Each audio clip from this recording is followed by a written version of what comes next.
మన Chiranjeevi vascular and multi speciality hospital దేశంలోనే best vascular and endovascular facilities and all multi speciality care. నమస్కారం అండి, నేను డాక్టర్ మావా శ్రీనివాస్ మాట్లాడుతున్నానండి. మావా శ్రీనివాస్ హెల్త్ యూట్యూబ్ ఛానల్కి మీ అందరికీ స్వాగతం. ఈ వీడియోలు మీకు నచ్చినాయి అని నాకు చాలామంది ఫోన్ చేస్తున్నారు. సో ఇలాంటి సైంటిఫిక్ ఇన్ఫర్మేషన్ మీకు అచ్చ తెలుగులో మీకు అర్థమయ్యే రీతిలో చెప్పడం నా ప్రయత్నం అండి. సో మీకు నా వీడియోని ఎలా ఇంప్రూవ్ చేసుకోవాలనేటటువంటిది మీకు ఏమన్నా సదుద్దేశంతో ఏమన్నా కామెంట్ చేయదలుచుకుంటే నాకు ఫోన్ చేయండి. కామెంట్స్ ఎన్ని చదవలేను నేను, ఎందుకంటే సమయభారం వల్ల. సో మీకు ఏమన్నా నా వీడియోల్లో ఇంకెలా ఇంప్రూవ్ చేసుకోవాలి మీకు ఏమైనా ఐడియాస్ ఉన్నట్లయితే నాకు వాట్సాప్లో మెసేజ్ పెట్టండి. ఫోన్ నెంబర్ కొన్ని చోట్ల ఉంటుంది, లేదా ఫోన్ అన్నా చేయండి. నేను ఫోన్ చేయకపోతే మెసేజ్ పెట్టి నాకు సాయం చేయండి. సరే, ఇవాళ మనం మాట్లాడబోయే అంశం ఏంటంటే, షుగర్ ఉన్న వాళ్ళకి ముఖ్యంగా ఇది ఉద్దేశింపబడింది. సో షుగర్ తగ్గిపోవడానికి కారణాలు ఏమిటి, ఎలా తెలుసుకోవాలి అనే దాని గురించి మాట్లాడదాం. సో షుగర్ ఎంత ఉండాలి, నార్మల్గా షుగర్ డయాగ్నోసిస్ ఎంత ఉండాలి అనేది వేరు. షుగర్ ఉంది అని తెలిసిన తర్వాత, ట్రీట్మెంట్ మొదలుపెట్టిన తర్వాత ఎంతకు తీసుకురావాలి అనేటటువంటి అంశం వేరు.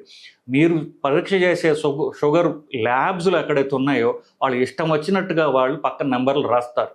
వాటికి ఒక సైంటిఫిక్ ప్రూఫ్ లేదు వాళ్ళకి. సో ఒకటే ఉన్నప్పుడు ఒక్కొక్క ల్యాబ్ ఒక్కొక్క షుగర్ వాల్యూ ఎలా ఉంటుందండి, అలా ఉండదు కదా. సో మనకి అమెరికన్ డయాబెటీస్ అసోసియేషన్ చెప్పింది ఏంటంటే, షుగర్ ఉందా లేదా అని చెప్పడానికి ఫాస్టింగ్ షుగర్, ఖాళీ కడుపున షుగర్ పరీక్ష చేసినట్లయితే 126 కంటే ఎక్కువ ఉన్నట్లయితే వాళ్ళకి షుగర్ వ్యాధి ఉన్నట్లే.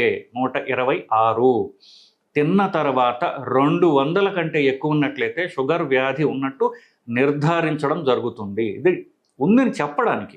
కానీ ట్రీట్మెంట్ అంటూ మొదలుపెట్టిన తర్వాత ఇంకా తక్కువ తీసుకుని రావాలి.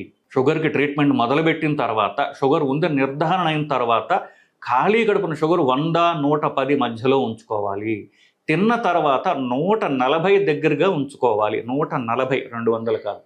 డయాగ్నోస్ అయిన తర్వాత 140 తీసుకుని రావాలి. ఇది షుగర్ మామూలుగా అనుకున్నాం కదా. ర్యాండమ్గా షుగర్ చూసినప్పుడు, అంటే తినక పోవడం గురించి కాకుండా క్యాజువల్గా మనం షుగర్ చూసుకున్నప్పుడు 200 దాకా ఉండొచ్చు. ఆ షుగరు 60 కంటే తగ్గితే షుగర్ అతిగా తగ్గిపోయింది అంటారు. 60 కంటే తగ్గితే శరీరానికి హానికరము, శరీరానికి అది డ్యామేజ్ చేస్తుందని లెక్క. సో 60 కంటే ఎట్టి పరిస్థితుల్లో షుగర్ తగ్గకూడదు. ఎస్పెషల్లీ కొంచెం వయసు ఎక్కువ ఉన్న వాళ్ళల్లో, 65 వయస్సు దాటిన వాళ్ళలో షుగరు 60 దరిదాపులో కూడా ఉండకూడదు. 70 కంటే పైనే పెట్టుకోవాలి వాళ్ళు. ఇది నంబర్ల వరకు చూసుకుంటే. ఇప్పుడు ప్రతిసారి షుగర్ తగ్గిపోయింది నాకు ఎట్లా తెలుస్తుందండి అనొచ్చు. సో షుగర్ అతిగా తగ్గిపోతే వచ్చే రోగ లక్షణాలు ఏమిటి అనేది మనం తెలుసుకుందాం. మొదటగా ఏ అవయవం అయితే శరీరంలో గ్లూకోజ్ మాత్రమే అది తిని బతికేది ఉందొకటి, అదేమిటి? మెదడు. శరీరంలో అతి ముఖ్యమైనది మెదడు. ఆ మెదడు గ్లూకోజ్ తప్ప మీరు ఏమి పెట్టినా తినదు, గ్లూకోజ్ మాత్రమే తీసుకుంటుంది అది. అలాంటిది గుండె ఇంకోటి ఉంది, అది వేరు. మెదడుకి మాత్రం గ్లూకోజ్ తగ్గిపోతే తీవ్రమైనటువంటి డ్యామేజ్ జరుగుతుంది.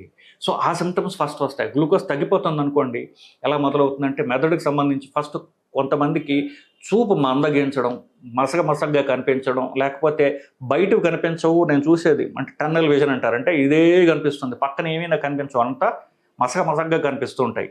ఇట్లాంటివి ఉండొచ్చు. యాజిటేషన్ లాగా కంగారుగా ఉండొచ్చు, చేతులు వణుకుతూ ఉండొచ్చు, చెమటలు పట్టచ్చు. ఇవన్నీ కూడా శరీరం గ్లూకోజ్ పెంచుకునేందుకు చేసేటటువంటి ప్రయత్నాలు అన్నమాట. సో ఈ లక్షణాలు ఇనీషియల్గా ఫస్ట్ స్టార్ట్ అవుతాయి.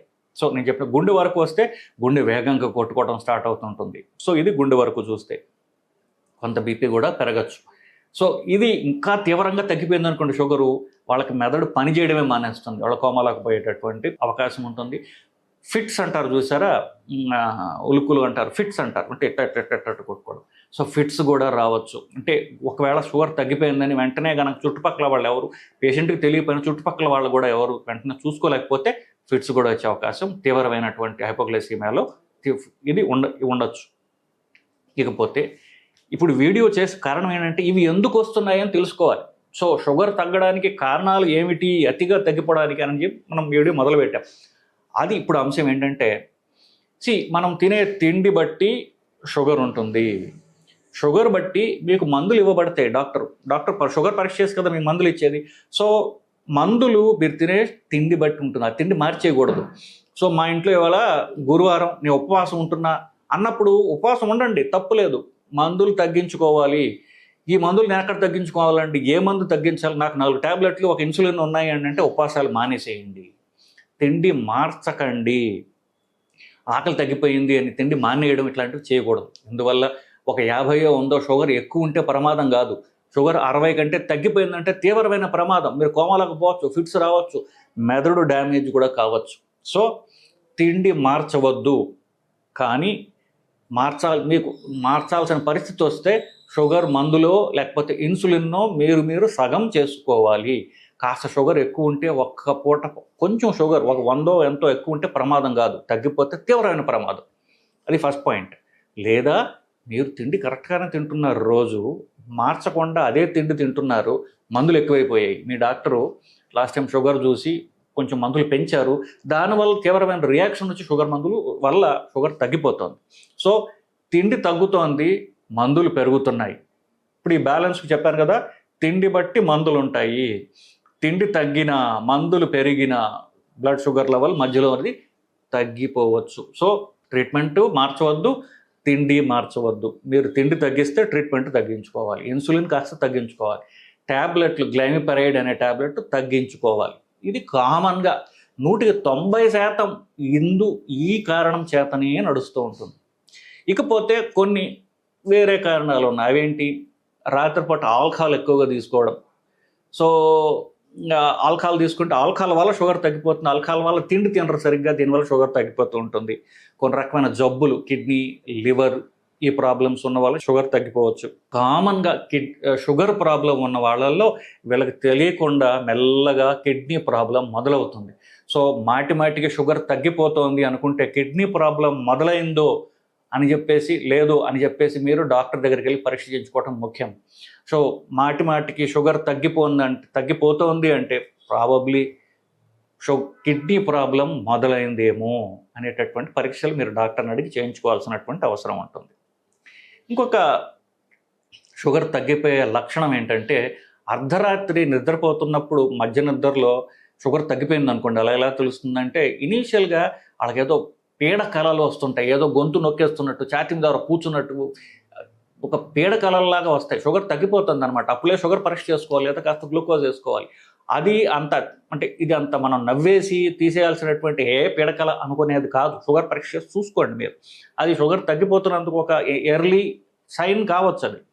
సో నేను చెప్పినట్టుగా ఈ మెయిన్ కారణాలు కాకుండా కొన్ని రకాల జబ్బులు, ప్యాంక్రియాస్ జబ్బులు, ఇంకా రకమైన కొన్ని గ్రంథుల జబ్బులు, ఎడ్రినల్ ప్రాబ్లమ్స్, ఇట్లాంటివన్నీ కూడా ఉన్నప్పుడు షుగరు అతిగా తగ్గిపోయి ప్రమాదాన్ని తీసుకుపోయే అవకాశం ఉంటుంది. సో షుగర్ తగ్గడం అంటే ఏమిటి? రోగ లక్షణాలు చెప్పాను. ఇకపోతే సరే నాకు ఈ లక్షణాలు కనిపిస్తున్నాయి, నేను ఏం చేయాలి? మొదట మీ ఇంట్లో గ్లూకోమీటర్ ఉన్నట్లయితే షుగర్ పరీక్ష చేసుకొని చూసుకోండి. షుగరు 60కి 60 70 వస్తుంటే మందులు తగ్గించుకోవాలి. సో వెంటనే మొత్తం మందులని ఆపేయకండి. దాని కొన్ని రకాల మందులు వల్ల షుగర్ ఎక్కువ తగ్గుతుంది. గ్లైమిపరైడ్ అనే ట్యాబ్లెట్ వల్ల. సో ఈ ట్యాబ్లెట్ ఉన్నట్లయితే ఇన్సులిన్ తీసుకున్న ఈ 2 కారణాల వల్ల షుగర్ కామన్గా తగ్గుతుంది. వెంటనే డాక్టర్ దగ్గరికి వెళ్ళి మందులు మార్పించుకోవడం, లేదా కిడ్నీ ప్రాబ్లం ఉందా పరీక్ష చేసుకోవడం, ఇట్లాంటివి అవసరం. ఈలోగా షుగర్ పరీక్ష చేసుకోండి. నెక్స్ట్ షుగర్ తగ్గిపోతుంది, లేదా ఆ సిమ్టమ్స్ మీకు ఉన్నాయి. షుగరు 60కి 100కి మధ్యలో ఉంది, కానీ ఒకసారి షుగర్ 400 నుంచి 300కి వచ్చింది అనుకోండి, 100 తగ్గింది. 200 నుంచి 100కి వచ్చింది అనుకోండి, షుగర్ తగ్గింది. 100 నుంచి 0కి వచ్చింది అనుకోండి, అయినప్పటికీ శరీరానికి తేడా తెలియదు. శరీరానికి తెలిసింది ఒకటే, షుగర్ తగ్గిపోయింది, 100 తగ్గిపోయింది. ఎక్కడి నుంచి తగ్గిందో శరీరానికి తెలియదు. సో ఆ సిమ్టమ్స్ మీకు కనిపించవచ్చు. మీ శరీరానికి అలవాటైనటువంటి షుగర్ నుంచి షుగర్ ఒక 100 డ్రాప్ అయితే మీకు సిమ్టమ్స్ రావచ్చు. సో సిమ్టమ్స్ ఉన్నప్పుడు షుగర్తో సంబంధం లేకుండా నేను చెప్పినటువంటి షుగర్ తగ్గడం వల్ల వచ్చే లక్షణాలు మీకు ఉన్నప్పుడు వెంటనే నోట్లో గ్లూకోజ్ కానీ చక్కెర కానీ వెంటనే నోట్లో వేసుకోండి. గ్లూకోజ్ అయితే బెస్ట్. నేను చెప్పింది ఎందుకు, ఫస్ట్ గ్లూకోజ్ తగ్గిపోవడం వల్ల వచ్చే లక్షణాలు మెదడుకి వస్తాయి కాబట్టి మెదడుని మనం కాపాడుకోవడం ముఖ్యం. కాబట్టి వెంటనే నోట్లో కాస్త గ్లూకోజ్ వేసుకోండి, అది వెంటనే మెదడుకి వెళ్తుంది. మీ సిమ్టమ్స్ ఏవవుతున్నాయి ఇమ్మీడియట్గా తగ్గిపోతాయి. గ్లూకోజ్ ప్యాకెట్ ఇంట్లో కొని పెట్టుకోవాలి. ప్రతి గదిలో మీకు అందే హైట్లో గ్లూకోజ్ ప్యాకెట్లు ఉంచుకోండి. ఒకవేళ గ్లూకోజ్ మీకు ఇంట్లో లేదు, దూరంగా ఎక్కడ ఉన్నారు, కనీసం చక్కెర అయినా పంచదార అయినా సరే వెంటనే నోట్లో వేసుకున్నట్లయితే షుగర్ పెరుగుతుంది, సిమ్టమ్స్ తగ్గుతాయి. షుగర్ పరీక్ష చేసుకోండి, అప్పుడు డాక్టర్ దగ్గరికి వెళ్ళండి. సో అప్పుడు మనకు ప్రూఫ్ ఉంటుంది, నాకు సిమ్టమ్స్ ఉన్నాయి, షుగర్ ఎంత ఉన్నది అని మీకు ప్రూఫ్ ఉంటుంది. సో మొదట ట్రీట్మెంట్ చేసుకోండి, ఇఫ్ పాసిబుల్ పరీక్ష చేసుకోండి. సో అప్పుడు మీరు డాక్టర్ దగ్గరికి వెళ్ళినట్లయితే మిగతా జరుగుతాయి. ఎందుకు తగ్గిపోతుంది? నేను చెప్పినట్టుగా షుగర్ పెరగడం కంటే తగ్గడం తీవ్ర ప్రమాదం కాబట్టి అది వెంటనే డాక్టర్ దగ్గరికి వెళ్ళి చూపించుకోవడం అనేది నెక్స్ట్ థర్డ్ స్టెప్. ఈ 3 చేయాలి. పరీక్ష చేయాలి, షుగర్ తినాలి, డాక్టర్ దగ్గరికి వెళ్ళాలి, పరీక్షలు చేయించుకోవాలి. షుగర్ మాటికి తగ్గిపోతే 75 వయసు దాటిన వాళ్ళకి మాటికి షుగర్ తగ్గిపోతుంటే వాళ్ళకి బ్రెయిన్ డ్యామేజ్ అవుతుంది. సో బ్రెయిన్ డ్యామేజ్ అయ్యి డిమెన్షియా అని తీవ్ర ప్రమాదాలు కూడా వస్తుంటాయి వాళ్ళకి. సో బ్రెయిన్ని ప్రొటెక్ట్ చేసుకోవడం ముఖ్యం. సో దీనికి ట్రీట్మెంట్ కూడా నేను చెప్పాను. సో షుగర్ తగ్గిపోవడానికి లక్షణాలు, దానికి నెంబర్ ఎంత ముఖ్యం అనేది, తర్వాత ఎలా పరీక్ష చేసుకోవాలి, ట్రీట్మెంట్ ఏంటి, ఇవన్నీ మనం కవర్ చేసాం. ముఖ్యంగా కారణాలు గుర్తుపెట్టుకోండి, దాన్ని మీరు రివర్స్ చేసుకోవచ్చు. నమస్కారం.